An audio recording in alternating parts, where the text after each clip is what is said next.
Hi guys, today I wanted to show you a little video about how we can trim our cat's nails. So if you have a cat and you've never trimmed its nails, there's never a wrong time to start doing that, but the best time to start them getting used to nail trimming is when they're young. Remy's going to demo for us today. We're going to start out showing you guys everything from start to finish, how to do it with cats that are not used to it. Kittens are the easiest. They usually are the most tolerant, but I've had Remy since he was about 1. He wasn't the biggest fan of getting his nails trimmed at first, but what he was a big fan of was getting treats. Right, Remy? Remy's almost 8 now, and he's like a professional nail trimmer model now. So he'll do almost anything for treats, and we always need to make sure we have the best treats available. We use Greenies now, which are a pretty good treat, but most cats, when you're first starting out with this, you have to up the ante. You have to get something really yummy. Get baked chicken, get tuna, get maybe little pieces of cheese. Usually like really stinky meats will do, like freeze-dried liver, something that's really exciting that they don't get on a daily basis, because you want to make them realize that this is worth the treats. So Remy's great. I don't have to bundle him up anymore, but when you're just starting, you also don't want to get hurt yourself. So get your biggest beach towel. Well, first of all, get in a comfy chair. Here I am in my comfy chair. And you can get your cat into what we call a cat burrito or cat burrito. Kind of get them in the middle of it. And what you want to do is actually bundle them up so they can't run away from you. And you know what you would actually do is get kind of like one paw out at a time. So if you have to do that, you can do that. Get the little paw tucked in there. And, you know, sometimes this does take 2 people. Get them bundled up in a towel. They can't back up. See how his back is facing towards me? They usually back away when they don't like it. So he can't go anywhere. And then we can talk about how we retract the claws next. So I'm going to leave Remy out of the towel because we're kind of past this phase. And we'll talk about the next step, which is, you know, cats always don't like you touching their paws. So if you even go to reach down for the paw and they're already freaking out and hissing and trying to bite you, maybe you just work on just literally getting them used to you touching their paws. But the best way to do it is to actually go down the leg so they know it's coming. You know, don't just like go grab the toes. That's uncomfortable. Go, you know, pet them, go down the leg, and then we're going to show you guys because they have retractable claws.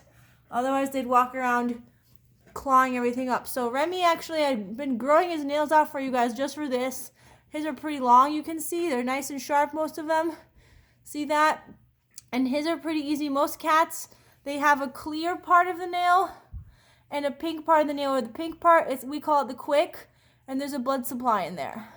So you want to practice retracting those nails out, and they have little thumbs, dew claws we call them, little dewies, on each front paw. Most cats, unless they have extra toes or called polydactyl, they don't have them on the backs.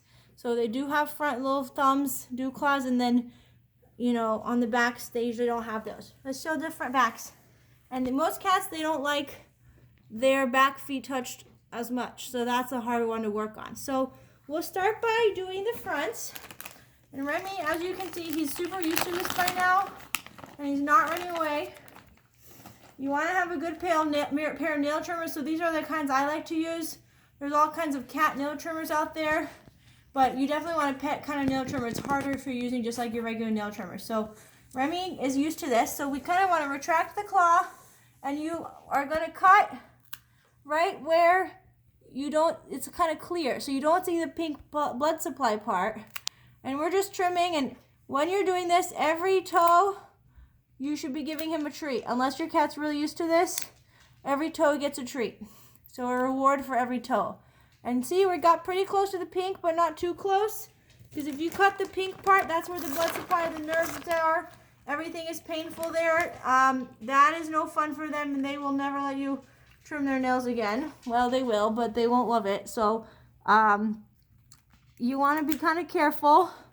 And I actually like to see how I'm angling the trimmers up with the nail like that. That's going to be the easiest way versus cutting it like this. It kind of crushes it a little bit. If you angle them up like this, you get a cleaner cut, less fraying of the nail. Let's extend that one out, Remy. Hold on.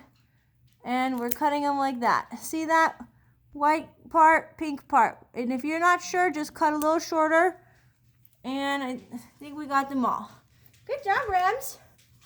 So those are the fronts.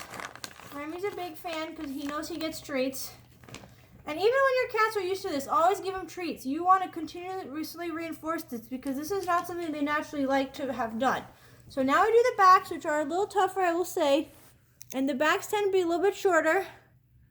It does take skill to do this with one person, but if you have a helper at home, that is awesome. Hold on, Remy.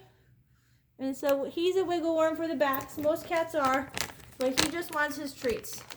He's gonna go dive right in. Get those treats. Yeah. All right, we have 1 foot left, Remy. And you have to work for it. You can't get free treats. So we have the last paw. And we're gonna extend those little nails out. Hold on, we lost the treat. We lost the treat. This is where it's really helpful to have 2 people doing it. If you have a helper. My helper is currently doing the video. So Remy's letting me squeeze out his little toesies. Usually they're shorter in the back. Hold on, Remy. We got 2 toes left. And 1 more left, and we're done. We did it. As you can see, his brother Figaro is not far away right here, waiting for some treats. Figgy. So Figaro is used to his nails being trimmed too, but practice slowly. What I had to do for a long time is literally do 1 toe, take a break, maybe just do a second toe the next day. And big trick for you all, do it when they're hungry. They're gonna be more willing to pay attention to you, to pay attention to treats, and let you do more annoying things to them if they're hungry, because they'll wait for that reward. So, you know, if your cat's trying to bite you and claw you, you're gonna need a helper, you're gonna need to take a second, take a break. But this is a cat that, like I said, I had him since he was about 1 year old. He wasn't used to this being done as a kitten, and we've gotten to the point where he's not running away, no one's holding him, and he'll do it for treats. So, that's it. All right, Remy. Say thank you for watching, everyone. Keep your cat's nails trimmed nice and short so they don't claw up your furniture and they don't injure you by accident. It's a good thing to get into practice. We generally do it probably every 2 weeks.